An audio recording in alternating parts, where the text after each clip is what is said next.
지난번에 이제 삼신사지에 대해서 설명 중이었고요.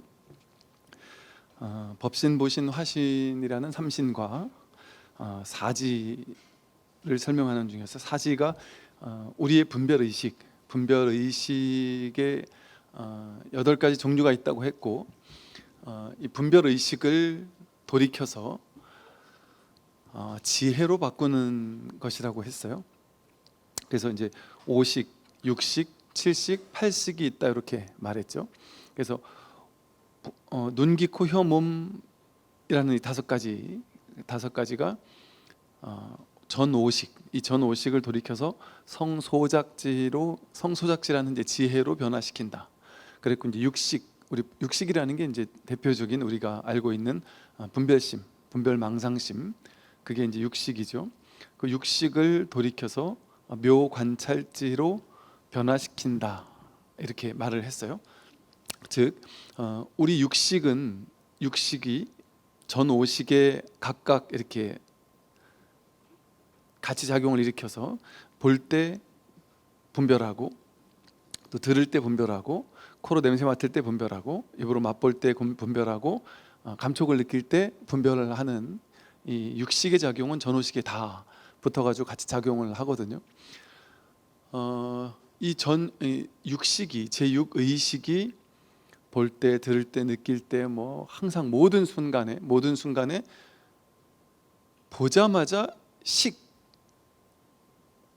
안단 말이에요. 근데 분별해서 안다. 이게 안다라는 망상작용인 거죠. 이 대표적으로 이런 비유를 제가 많이 드는데, 그러니까 간단하게 비유를 들면 6식이 하는 작용은 요걸 하는 거죠. 요건 알 수가 없거든요. 이게 긴지 짧은지에 대해서 우리는 알 수 없습니다. 즉 분별심으로는 알 수 없어요. 분별심으로는 알 수 없는데, 제6의식은 분별해서 알 수 있을 거라고 착각을 하면서 자기가 분별해서 안 것을 알았다 하고 집착해 붙잡는 거예요. 근데 이것이 긴지 짧은지를 알 수 없는데도 불구하고, 아는 게 불가능한데도 불구하고, 안다고 할 때는 항상 비교해서만 알 수 있죠. 요거는 길지도 않고 짧지도 않지만 인연 따라 비교 분별을 일으켰을 때 작은 성냥개비 옆에 가면 길다가 되겠죠. 상대적으로 길다라고 알게 되겠죠. 알려지겠죠. 또 옆에 이제 죽비 같은 긴 거 옆에 가면 얘는 짧다가 되잖아요. 이렇게 이것 자체에는 무자성이어서, 자성이 없어서, 성품이 없어서 길다도 틀리죠. 짧다도 틀리죠. 그런데 그러니까 얘는 길지도 않고 짧지도 않은 거예요. 얘의 본성은 길다고도 할 수 없고 짧다고도 할 수 없어요. 그래서 공하다 그러거든요. 무자성, 자성이 없다 그런단 말이에요. 얘는 그 어떤 길다 짧다라고 우리가 알 수가 없는 거예요. 이거에 대해서. 그런데 이제 6식 분별 의식은 이걸 가지고 비교해가지고, 사람과 비교하면 사람들이 대부분 키가 얘보다 크잖아요. 그러니까 얘는 짧은 게 맞지. 그걸 왜 모른다 그래? 이걸 왜 몰라? 이게 짧지. 이걸 당연히 알지. 이렇게 해서 자기가 알고 있는 그 아르마리를 집착하고 취한단 말이죠. 그래서 그게 진실이라고 믿어버리는 거예요. 이 볼펜으로 비교를 해서 그런데, 이 6의식은 나에 대해서, 또 세계에 대해서, 내가 좋아하는 싫어하는 어떤 사람에 대해서 이와 같이 분별을 해요. 나는 여러분이 알고 있는 자기는 잘났나 못났나, 내가 인생을 잘 살았나 못 살았나, 내가 능력이 있나 능력이 없나, 내가 큰가 키가 작은가, 내 공부를 잘하나 못하나, 이게 알 수 없는 거죠. 분별해서만 알 수 있는 거잖아요. 남들과 비교했을 때만 알 수 있는 거지, 상대적으로만 알 수 있는 거지. 나는, 여러분 자신은, 여러분이 나라고 생각했던 그 나는 분별할 수 있는 어떤 대상이 아니에요. 알 수 없어요. 내가 누군지 알았다 라고 한다면 그건 다 분별심에서 생겨난 거죠. 그 분별심은 가짜죠. 얘는 성품이 없잖아요. 길다도 아니고 짧다도 아니잖아요. 근데 길다라고 집착해가지고 사람들이 막 답답해 죽겠네. 이게 왜 짧다 그러는 거야? 진짜 바보 아니야 쟤? 이 긴 거를 가지고 왜 짧다 그러지? 이해를 못하겠어. 이렇게 생각하면서 집착하는 사람이 있으면 그 사람이 정말 어리석은 사람이잖아요. 근데 그 사람은 분별심이 진짜라고 믿으니까, 집착하니까, 그 생각에 딱 집착하니까 그것 때문에 길지 않다고 얘기하는 사람과는 안 맞을 거 아니에요? 이게 우리가 이러고 있는 거예요. 우리가 여러분 자신에 대해서 규정하는 모든 것은 전부 다 분별의식이죠. 나는 잘났어, 나는 못났어, 난 능력 있어, 능력 없어. 그 전부 다 분별심이죠. 나는 무자성, 공성, 이 지혜로 봤을 때는 육식을 돌이켜서 묘관찰지, 묘하다는 건 분별하지 않는다는 거예요. 분별하지 않고 그냥 관찰한다 이거거든요. 자기를 분별해서 바라보면, 육식으로 바라보면 나는 잘났거나 못난 사람이에요. 그런데 묘관찰지로 지혜로 나를 비추어 보면 나는 잘난 것도 아니고 못난 것도 아니고, 키가 큰 것도 아니고 작은 것도 아니고, 능력 있는 것도 아니고 없는 것도 아니고. 그게 진실이잖아요. 그게 지혜로 보는 안목이잖아요. 여러분 남편, 아내, 여러분 배우자분은 마음에 드시나요? 좋으신 분이신가요? 입만 뻥끗했다 하면 내가 어리석은 거죠. 내 남편, 내 아내가 괜찮은 사람인데요? 내 남편 같은 사람이 없는데요? 훌륭한데요? 아니, 내 남편 너무 마음에 안 들어요. 이게 전부 다 분별망상이죠. 뭐라고 얘기했든 좋게 얘기했어도 틀렸고 나쁘게 얘기했어도 틀려요. 근데 여러분은 그 중에 하나를 쥐고 집착하고 있죠. 여러분 머릿속에 있잖아요. 내 남편 괜찮은 사람인지 아닌지가 딱 박혀 있잖아요. 그걸 정해놓고 있잖아요. 근데 정해놓은 그 생각이 옳다고 생각했단 말이에요. 근데 아무리 예를 들어 여러분 남편이 정말 능력도 없고 별 볼 일 없고 너무 별로야라고 생각했단 말이에요. 예를 들어 여러분이 남편 점수로 따지면 진짜 50점도 안 된다 이래가지고 남편을 너무 미워했어요. 근데 옆집 사람들 보면, 친구들 남편 보면 전부 다 100점, 200점짜리인데 이 남편 놈만 50점밖에 안 된다 그래서 평생 이것 때문에 괴로웠단 말이에요. 스트레스 받으며 살았어요. 그런데 이 남편이 50점이잖아요. 근데 사실은 세상에는 10점 이하인 사람들도 있겠죠. 예를 들면 비교 분별을 따지면 그런 사람에 비하면 아주 괜찮은 사람이잖아요. 그러니까 이 사람이 괜찮은 사람인지 괜찮지 않은 사람인지를 우리는 알 수 없습니다. 그럼에도 우리는 몇십 년 동안, 결혼한 30년, 40년, 50년 동안 이 사람은 별로인 사람이야, 나쁜 사람이야 라고 내가 분별심 가지고 규정을 했죠. 묘관찰지로 지혜로서 본 게 아니라 중생심의 육식을 가지고 이 사람 별로야 이렇게 생각했단 말이에요. 여러분 부모님에 대해서도 내가 부모님 복이 좀만 더 있었으면, 우리가 좀만 더 부자였으면, 이런 모든 생각이 전부 다 분별심이죠. 육식이 만들어낸 허망한 망상 분별이었죠. 그런데 문제는 뭐냐면 그 분별이라는 걸 분명히 아는 건 어렵지 않은데 그 분별임을 알았어도 그 분별심을 진짜라고 믿어서 집착해온 세월이 너무 오래됐어요. 그래가지고 이게 육식은 분별망상이구나, 내가 육식을 돌이켜서 묘관찰지로 지혜로 변화시키는 게 지혜구나, 그게 마음 공부구나 라는 걸 알았어도 그게 되냔 말이죠. 안 돼요. 이 공부를 한 사람도 자기에 대한 열등감에 시달리는 사람은 이거 열등감, 이거 분별의식이었구나, 내가 세상 사람보다 못하다라고 생각하는 게 분별이구나, 열등감 느낄 필요가 없네, 이렇게 머리로 알았어도, 머리로는 알았지만 그 집착을 버리지 못하죠. 그 생각에 대한 집착을. 그러니까 우리는 이렇게 생각해요. 내가 뭐에 집착하고 있는지도 몰라요. 그러니까 집착을 버리라고 하면 뭘 버려야 되는지도 몰라요. 나는 집착 안 하고 있는데, 이렇게 생각해요. 나에 대해서 혹은 세상에 있는 모든 어떤 사람에 대해서 잘났다거나 못났다고, 옳다거나 틀렸다고, 이렇거니 저렇거니 하고 분별하고 있는 모든 생각이 전부 다 망상심이에요. 그 생각을 쥐고 있는 건 저 100% 집착하고 있는 거예요. 그래서 불교는 뭐라 했냐? 집착할 게 없는데, 분별했을 땐 집착할 수 있지만 분별하지 않는 이 지혜의 입장에서는 분별할 게 어디에도 없는데도 불구하고 사람들은 자기 생각에 집착을 하잖아요. 그리고 집착한 그 생각을 고집하잖아요. 그러니까 그게 어리석은 거죠.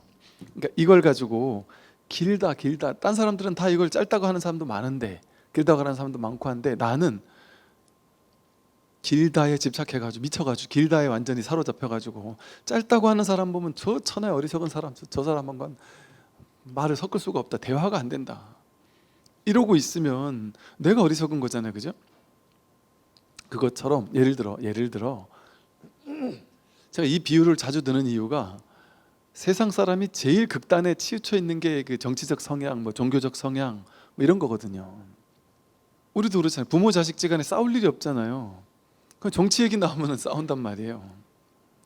정치적 견해가 다를 수 있죠, 그죠? 그 말은 정치적 견해가 다른 건 누구나 할 수 있어요. 왜냐하면 이걸 가지고 어떨 땐 우리도 일상생활을 살아갈 때는 어떨 때는 길다라고 말할 수 있어야 돼요. 어떨 땐 짧다라고도 말할 수 있어야 돼요. 인연 따라서. 그러면 여러 가지 볼펜이 있을 때 누가 긴 볼펜 하나 가져와 그러면 그 중에 제일 긴 거 하나 뽑아가야죠, 분별해서. 그래야 직장에서 일을 잘할 수 있을 거 아니에요? 그렇게 분별을 해야 된단 말이에요. 분별할 땐 분별을 해야 되는 게 맞죠. 그런데 이걸 집착할 필요는 없죠. 집착해서는 안 되죠. 분별을 임시로 써먹을 수는 있어도. 그 똑같아요. 정치적 성향을 난 이런 정치적 성향, 저런 정치적 성향이 있다라고 없을 필요가 없죠. 있어야죠. 있고 그게 옳다라고 생각하는 건 좋죠. 이게 길 땐 길다고도 하고 짧 때 짧다고도 할 수 있으니까. 그런데 거기에 집착할 필요는 없는 거죠. 그래서 내 정치적 성향이 절대적으로 옳아. 그래서 저 상대방 저 정치적 성향을 가진 사람은 정말 나쁜 놈들이고 천하에 진짜 저놈들이 이 세상을 다 망가뜨린다거나 이런 식의 생각을 가지는 것 자체가 가장 어리석은 분별의식만 쫓아가는 사람이죠. 근데 우리가 알고 있는 이 세상에서 똑똑하다고 알려져 있는 모든 사람들의 그 똑똑함이 바로 분별의식에 집착하는 사람이었던 거죠. 분별의식에 집착하는 사람은 우리는 똑똑하다고 해서 이게 찬탄한단 말이에요. 이 지점이 바로 우리가 이제 지혜로서 세상을 비추어 볼 줄 알아야 되는 거죠. 그래서 그것이 무엇이 되었든 과도하게 절대적으로 옳다고 생각해서 거기 사로잡히는 사람은 어리석은 사람이에요.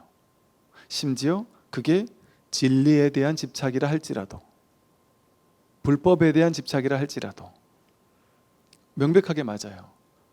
제가 그 말씀 드렸죠. 제가 20대 때, 이게 뭐 젊었을 때는 불교에 완전히 뭐 거의 미쳐 있었다고 볼 수 있어요. 예, 불교 포교, 그러니까 저의 사명 의식 같은 게, 불교 포교하고 불교를 전하는 것은 이 세상 그 어떤 것과도 맞바꿀 수 없는 최상위의 어떤 그 가치가 있는 거라고 확신을 하고 있어.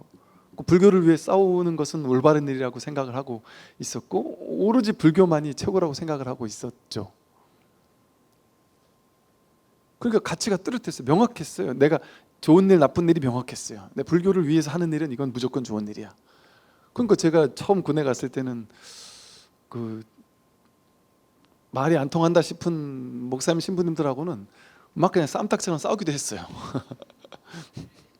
내가 이 정당하게 포교를 하는 데 있어서 이상한 방법으로 이렇게 장병들을 자꾸 빼가거나 뭐 이러면 이거는 진리를 내가 저게 뺏길 수 없다, 이런 어떤 사명감 때문에 막 그냥 포교를 전투하듯이 했단 말이에요. 포교를 전투하듯이 하면서 나는 옳다라는 것에 사로잡혀가지고 불교 이건 무조건 옳다 이렇게 생각했단 말이에요. 그래서 그냥 불교 맨날 그러고 살았단 말이에요. 불교를 믿는 사람은 다 좋아 보이고 안 믿는 사람은 다 별로처럼 보여서 목사님 신부님들께 마음을 못 열었어요. 열 수가 없죠. 마음이 서로가 닫혀 있는데 어떻게 마음을 열겠어요? 그런 어떤 좀 가정에서 말하면 그런 식이었죠. 그러니까 제 의식이 옳다라는 거, 불교는 옳다라는 거에 옳은 진리다, 유일무이한 진리다라는 거에 완전히 사로잡혀 있으니까 그렇게 해서 부딪히는 일들도 많았고, 신도님들이나 우리 부대에는 뭐 불교 신자만 있는 게 아니잖아요. 그러니까 불교 신자 아닌 간부들과는 그다지 덜 친했던 것 같아요. 확실하게 불교 신자에 비해서 어느 정도 벽이 있었을 수 있겠죠. 그런데 이게 불교가 진짜 뭔지를 보고 나니까 목사님이 하나님께 기도하는 게 불법이에요. 신부님이 강론하시는 게 불법이고, 이 법 아닌 불법이라는 말 불을 붙일 필요도 없어요. 법 아니면 우리가 누가 됐든, 목사님, 기독교, 천주교, 불교 상관없이 누가 됐든 말 한마디 할 수도 없고 숨 한 번 쉴 수도 없고 이렇게 살아있을 수가 없어요. 이 법 아니면. 우리는 어떤 특정 종교의 이 자식들이 아니더란 말이에요. 모두가 똑같고 평등한 진실, 이거 하나를 써서 살고 있는 거예요. 우리 모두가 완전하게. 그러니까 이제 지금은 그러죠. 옛날 같은 그랬을 거예요. 나는 불교를 위해서라면 뭐든지 할 수 있어, 이런 생각이었다면 이제 진짜 그 말이 뭔지를 알겠는 거예요. 불교 안에 이런 말이 있잖아요. 나는 이게 불교이기 때문에 좋아하는 게 아니다. 이게 불교가 진리이기 때문에 좋아하는 거지. 그 말은 뭐냐면 불교보다 더 좋은 진리가 진짜 있다면 나는 불교 버리고 글로 갈 거다. 그게 맞다, 이렇게 얘기한단 말이에요. 불교에서는. 불교에서는 그렇게 얘기하거든요.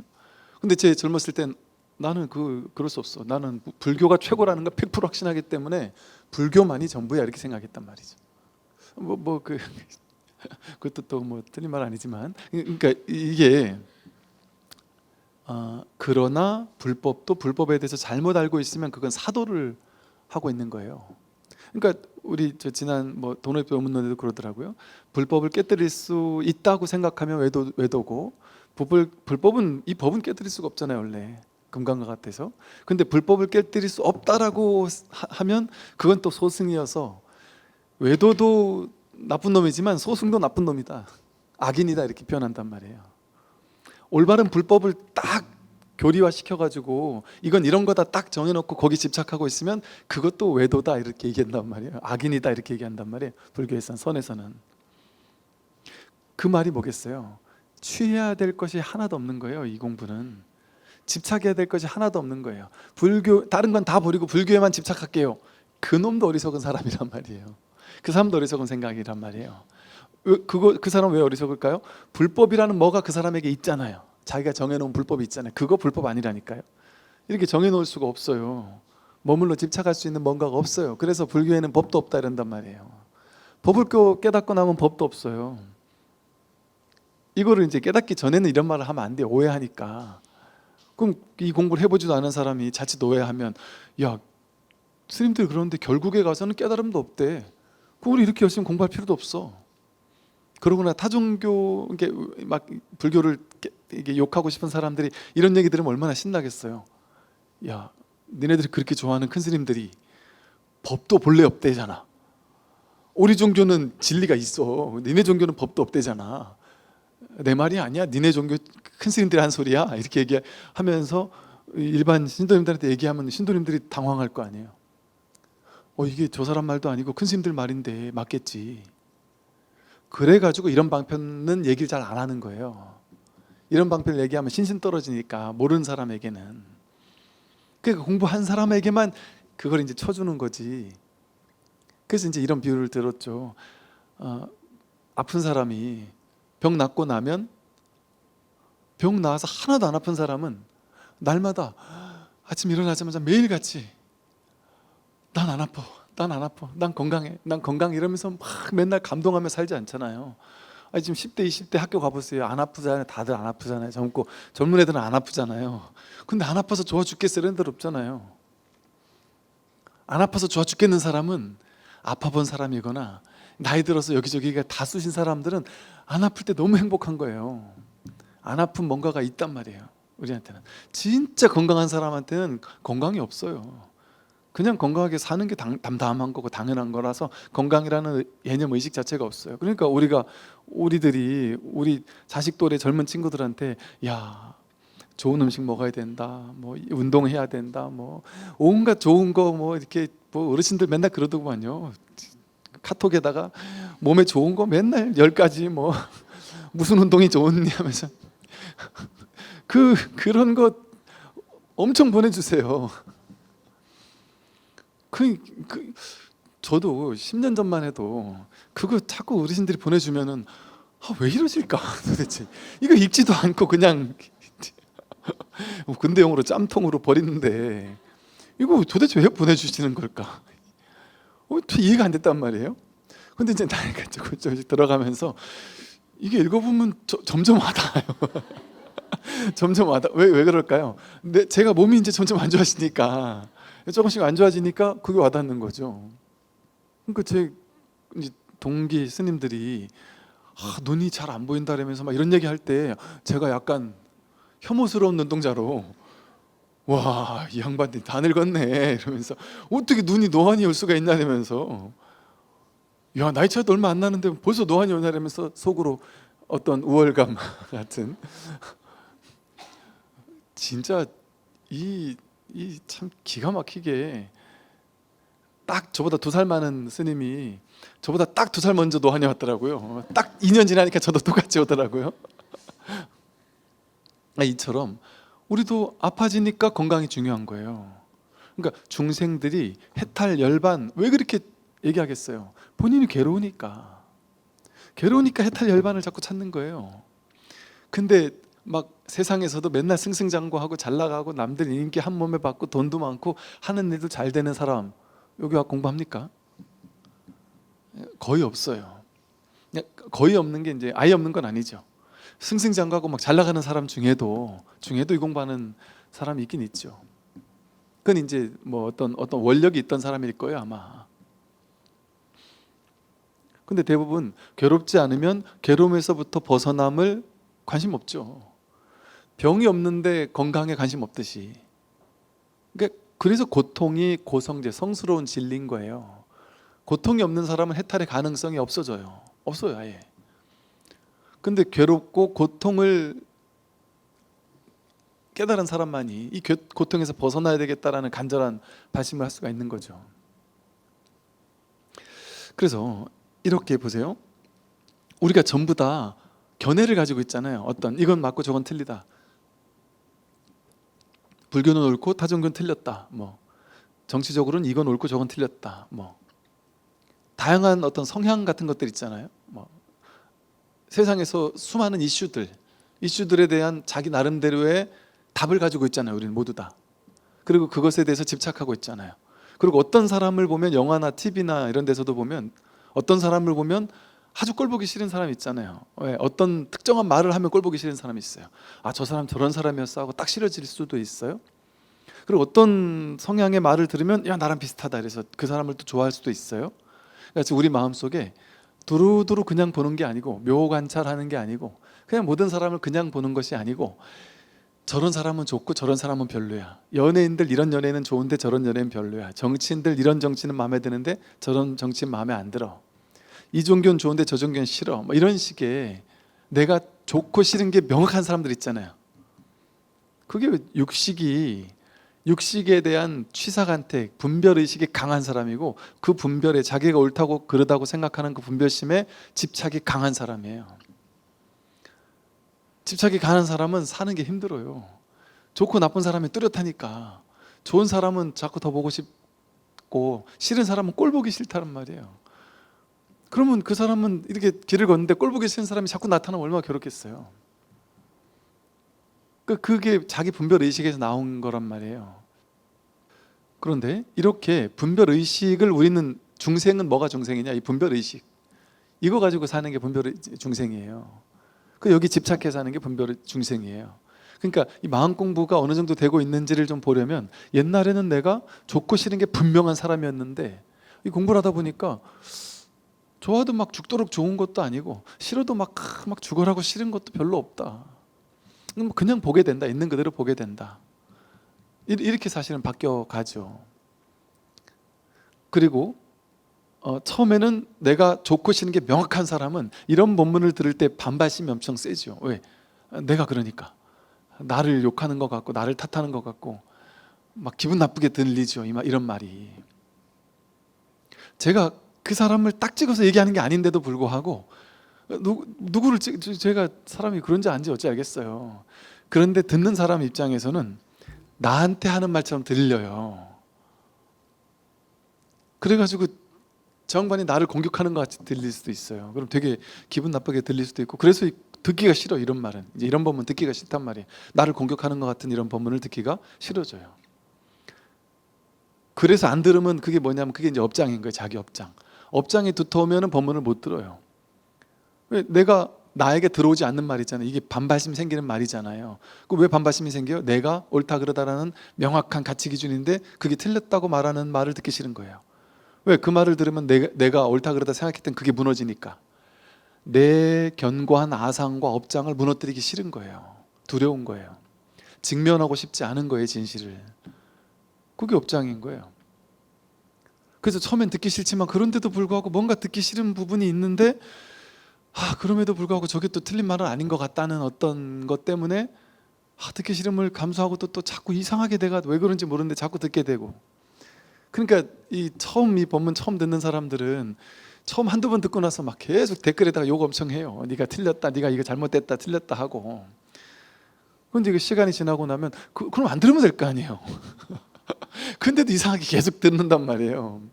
그러다 시간이 점점 더 지나면 이제 욕하는 거 좀 줄어들어요. 이제 그러다 듣다가 이제 조금씩 이럴 수도 있겠다. 내가 좀 잘못 생각했을 수도 있겠다. 내가 딱 견고하게 쌓아놨던 그 성이 조금씩 허물어지기 시작해요. 그러고 났더니 이것이 안 들리는 사람은 어떻겠어요? 취사간택이 강한 거잖아요. 그러면 세상에서도 똑같거든요. 내가 좋아하는 사람, 싫어하는 사람이 명확했고, 그러니까 좋아하는 사람은 집착하려고 했을 것이고, 싫어하는 사람은 거부하고 미워하고 싫어하는 내색을 강하게 했겠죠. 그럼 세상 살이가 힘들었을 거예요. 그런 사람은 누구를 만나도 마음 편하게 볼 수 있는 사람이 많지 않았을 거란 말이에요. 그러니까 사는 게 힘들죠. 괴롭죠. 근데 이 마음 공부를 해서 자기가 견고한 어떤 집착심이 내려놔지면 세상 사람들 그냥 보게 돼요. 크게 좋아 죽겠는 것도 없지만 크게 막 싫은 것도 없단 말이에요. 큰 집착도 없지만 크게 뭐 싫을 것도 없어요. 그냥 보는 거예요. 그러니까 인연을 만나면 베풀고 인연이 없으면 쉰다 하듯이 막 좋아 죽겠어서 안다라는 사람도 없어요. 인연이 맺어지면 맺어지는 거고 안 맺어지면 안 맺어지는 거고. 좀 가벼워지죠. 자유로워지죠. 그러니까 극단적인 어떤 이런 것들이 취사간택이 사라지는 게 정말 자유로움이거든요. 그래서 이건 어떻게 가능하냐? 뭘 하면 안 되는 거예요. 이 마음 공부는 하던 걸 하지 않기만 하면 되는 거지 새롭게 해야 될 건 아무것도 없어요. 그래서 무위법이라고 하는 거예요. 새롭게 해야 할 건 아무것도 없다. 그래서 이 공부가 어려운 거예요. 세상의 모든 공부는 하라고 시키잖아요. 숙제 내주고 공부해라, 뭐 해라, 수행해라, 기도해라, 연불해라, 독경해라, 절해라, 뭐 신묘장구 대단해, 하루에 108독 해라, 뭐 온갖 거 숙제를 줘서 하라고 시키잖아요. 근데 진짜 공부는 하라고 시키지 않아요. 하라고 시키는 건 또 하나를 만드는 거잖아요. 뭔가 옳은 거 하나를 만드는 거잖아요. 내가 지금까지 만들어 놓은 걸 다 깨뜨리는 게 이 공부인데, 파사현정 깨뜨리는 게 이 공부인데, 좋은 걸 또 내세워 주면은 그거 내 세웠다가 또 깨야 되잖아요. 그러니까 그게 이제 불교 방편이긴 해요. 삼구법문, 좋은 걸 준다. 그런 다음에 그 좋은 걸 뺏는다. 그래야 비로소 진짜 좋은 걸 줄 수 있게 된다. 그래서 이 공부, 진짜 공부는 할 게 없어요. 그러니까 여러분 어떻게 하면 되느냐? 어떻게 할 게 없으면 되느냐? 지금까지 우리는 평생을 분별하면서 살았잖아요. 이건 좋고 저건 싫어. 좋은 건 집착하고 싫은 건 거부하며 살았잖아요.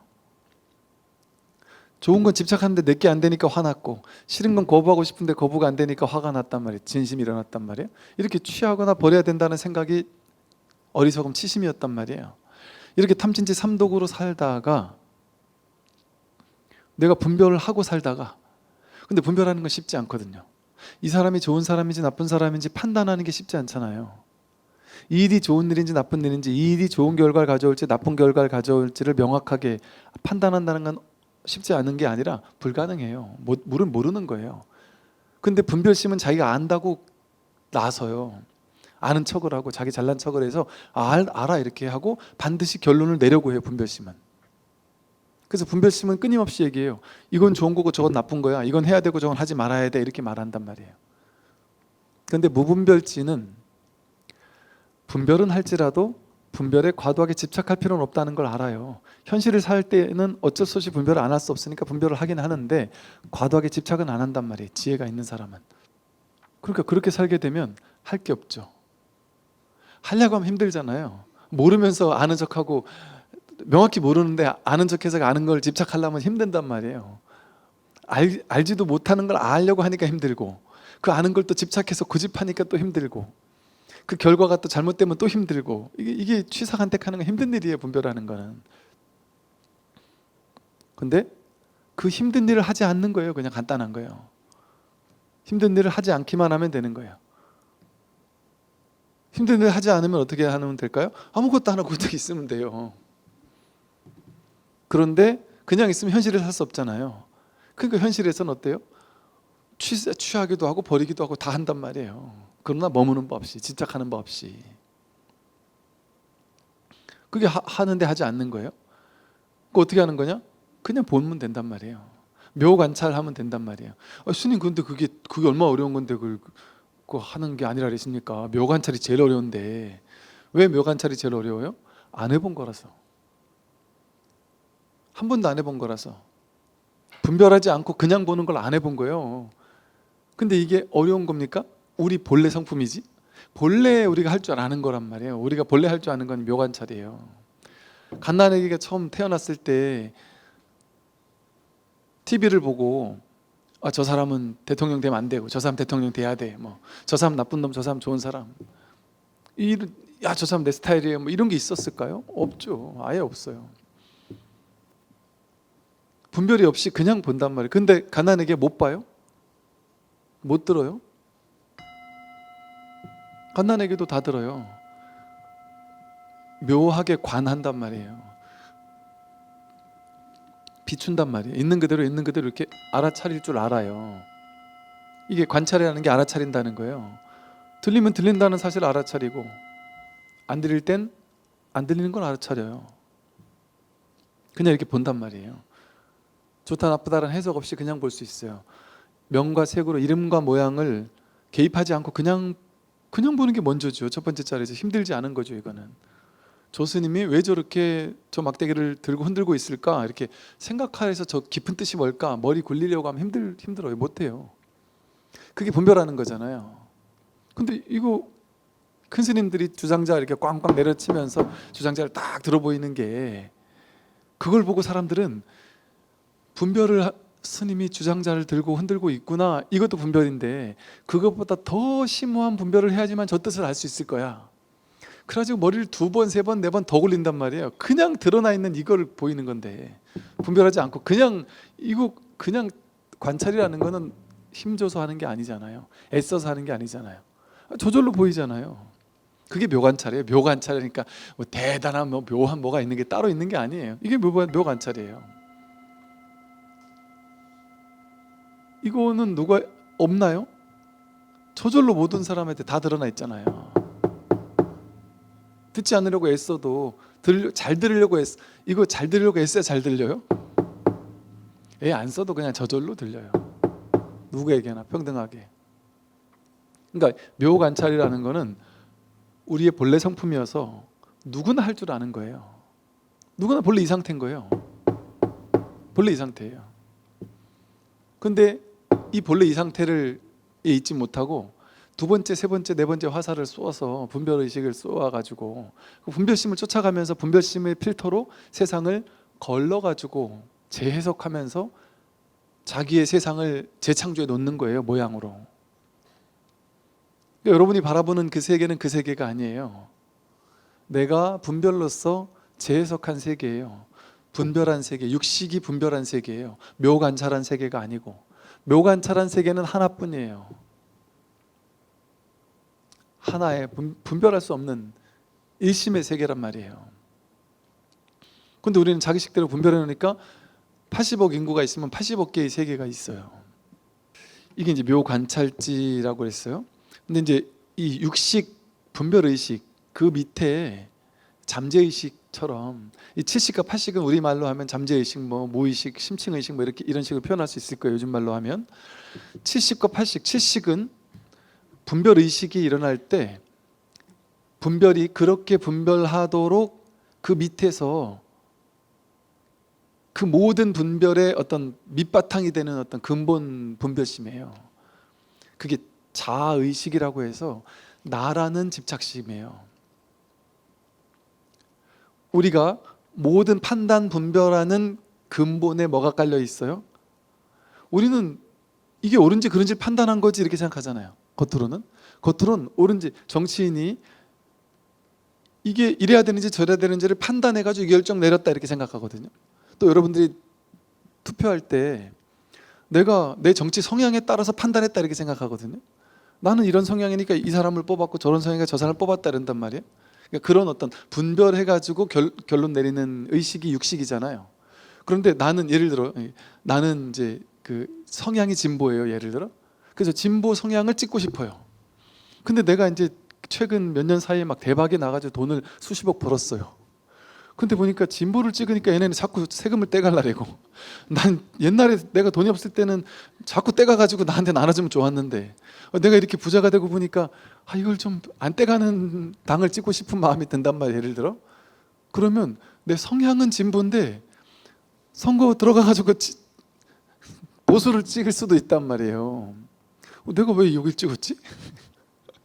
칠식이 작용을 한단 말이에요. 칠식은 뭐냐면 나한테 도움되는 걸 결정하는 거예요. 무조건 이게 나한테 도움이 되냐 안 되냐가 더 중요한 거예요. 회사에서 진급시킬 때 이 사람이 회사에 기여를 할 것인가, 이게 제일 원칙이 돼야 되잖아요. 그래서 그걸 가지고 육식을 가지고 사람들이 어떤 사람이 제일 기여도가 높은지를 뽑는 어떤 원칙이라든지 이런 걸 다 만들어내겠죠. 그러니까 진급의 원칙 같은 걸 만들어내겠죠. 그래서 거기에 제일 점수 높은 사람을 뽑겠죠. 그죠? 왜? 칠식은 감춰져 있거든요. 그러니까 육식 가지고만, 분별 가지고만 딱 점수를 매긴다고 본단 말이에요. 근데 그렇게 점수를 매겨도 이 윗사람들은 칠식이 작용을 해서 육식으로 분별했을 땐 이 사람이 최고인데 이 사람은 내 편이 아니라 나와 대척점에 있는 저놈 편이고 내 라인이 아니고, 얘보다 조금 점수 낮은 사람이 점수는 낮지만 얘가 내 라인이고 얘는 충성스럽게 내가 잘못한 걸 다 덮어줄 수 있는 애고, 예를 들어 이러면 최종 인사권자가 최종 결정해서 당연히 얘를 뽑아야 되는데 이 친구를 뽑는다니까요. 자기한테 도움이 되냐 안 되냐가 중요한 거예요. 우리 인생의 겉으로 합리적으로 판단해서 결론 내린다 하지만 그 근본에는 겉으로는 합리적으로 판단한다 생각하지만 그 이면엔 다 자기가 있어요. 자기한테 도움 되는지 안 되는지를 판단한다니까요. 그러니까 이런 거 비슷하죠. 여러분 예를 들어 여러분 집이 있어요. 근데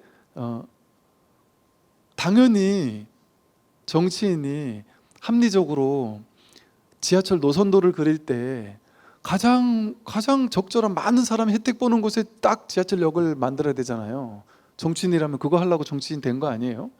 누가 봐도 A 지점에 뽑아야 맞는데 그 옆에 B 지점에 자기 집이 있다. 그러면 B 쪽으로 갈 수 있다니까요. 요즘엔 모르겠는데 옛날엔 그런 게 많이 있었대요. 옛날에 처음 우리나라 시작되고 이럴 때 그런 사람들의 말도 안 되는 그냥 머릿속에서 야 그냥 여기다 해 이래가지고 갑자기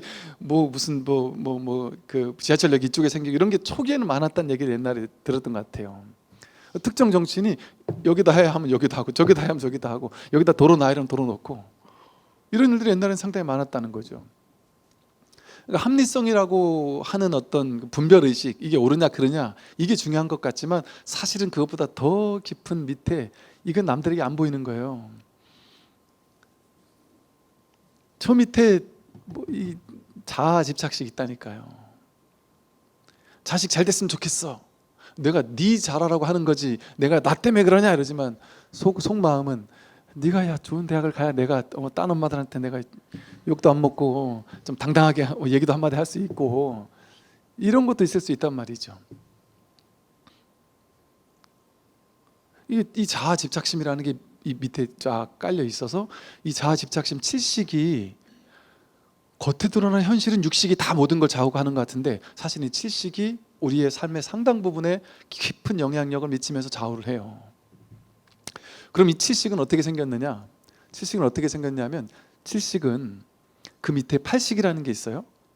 팔식은 뭐냐면 우리가 행위를 하잖아요. 행위라는 건 뭐냐면 말과 생각과 행동으로 행위를 해요. 신구의 삼업으로 행동을 해요. 근데 행동을 하고 나면 이게 이제 뜨거운데 난 뜨거운지 모르고 손을 댔어요. 행동을 했어요. 행동을 했는데 깜짝 놀라고 손을 댔어요. 이 경험이 있는 사람은 비슷하게 생긴 걸 보면 그 다음에 이건 뜨거울 거야 하고 조심하는 이런 분별 의식, 지식이 생긴 거죠, 그죠? 그럼 다음번엔 비슷한 상황에서 깜짝 놀라가지고 손을 이게 안 되겠죠, 그죠? 제가 대학 다닐 때 제 자취방에 한 달 반 정도를 집에 갔다가 또 어디 여행도 갔다가 그러고 나서 한 달 장마 시즌 장마 시즌을 보내고 한 달 지나고 나서 창문을 열고 제가 나갔었는지 한 달 반 정도 갔다가 한 달 반 만에 자취방에 딱 들어갔는데 와 진짜 너무 충격을 받았어요. 이건 어디부터 손을 대야 될지를 모르겠는 거예요. 이건 사람 사는 집이 아니고 방 전체가 그 축축한 그 장마 그거로 너무 축축한 게 오래 지속되니까 그 위에 그 곰팡이 있잖아요. 축축한 곰팡이들이 이불에 옷에 뭐 장롱에 모든 곳에 그 축축한 곰팡이가 막 새까맣게 있는 거예요. 와 그때 제가 너무 충격을 받았어가지고 사람이 우리 부모님들 보니까 그냥 평범하게 사는데 이런 적 한 번도 없었는데 어떻게 이런 일이 있을 수 있지? 그때 약간 트라우마 비슷하게 남은 거예요. 그래가지고 저는 이제 지난주도 이제 열심히 그 지난주도 열심히 장마 시즌만 되면 우리 이제 저 제습기가 하나 있거든요. 절에 제습기 하나를 A동 카페에 갔다가 틀어놓고 물 빼고 B동 갔다 틀어놓고 빼고 C동 갔다 틀어놓고 빼고 법당 갔다 틀어놓고 빼고 방에 가면 방 1번 방, 2번 방, 4번 방 내내 장마 시즌 내내 제습기를 틀고 또 보일러도 한 번씩 틀어주고 그걸 자꾸 하게 돼요. 그냥 나도 모르게 그냥 그게 이제 분별 의식이 그때 이제 딱 생겨난 거죠. 배운 거지. 이거 가만 놔두면 이게 뭔가 이렇게 관리를 해줘야 되는구나. 안 그러면 뭔가 벽에도 막 곰팡이가 피고 이럴 수가 있구나. 이런 걸 이제 아는 경험에서 분별 의식이 생기는 거예요. 이게 무명업식이에요. 경험 속에서 분별 의식이 생긴단 말이에요. 근데 이렇게 분별 의식들이 내 안에 하나하나 차곡차곡 쌓여 있잖아요. 쌓여 있어서 그거를 기반으로 그 다음 인생에서 어떻게 살지가 정해지잖아요. 제가 장마만 오면 이렇게 제습기 자꾸 틀듯이 이게 자신의 모든 삶의 기반이에요. 삶에서 왜 그런 행동을 하는지 우리는 알 수 없는 일이 있잖아요. 어떤 사람이 저 사람은 너무 특정한 이슈에서 너무 고집부리는 사람이 있죠. 저 사람을 무시하는 말 비슷한 말만 해도 막 엄청 화가 내는 사람도 있고 그러면 일반적인 사람들은 알 수가 없어요. 저 미친 사람 아니야? 쟤 왜 저래? 쟤 멀쩡한 사람인 줄 알았는데 저 부분만 건드리면 갑자기 막 발작하듯이 하는 사람이 있어요. 그럼 그걸 보고 우리는 저 사람 이상해, 성격 더러워 이렇게 생각하거든요. 근데 사실은 그 사람은 왜 성격이 더러워졌을까요? 더러운 게 아니고 그 사람은 삶의 어떤 경험 속에서 그 부분에 어떤 상처가 있었, 트라우마가 있었던 거예요. 그게 분명 업식이 내 안에 제8 아래아식 속에 쌓여 있었던 거예요. 이런 업장, 업식은 내 안에 쌓여 있어서 이게 강력한 동력이 되어가지고 쌓여 있어서 이게 앞으로 내 인생에 어떤 결정을 내릴지 어떤 분별의식을 할지를 다 결정을 해요. 자기가 어떤 삶의 경험을 살아왔느냐에 따라서.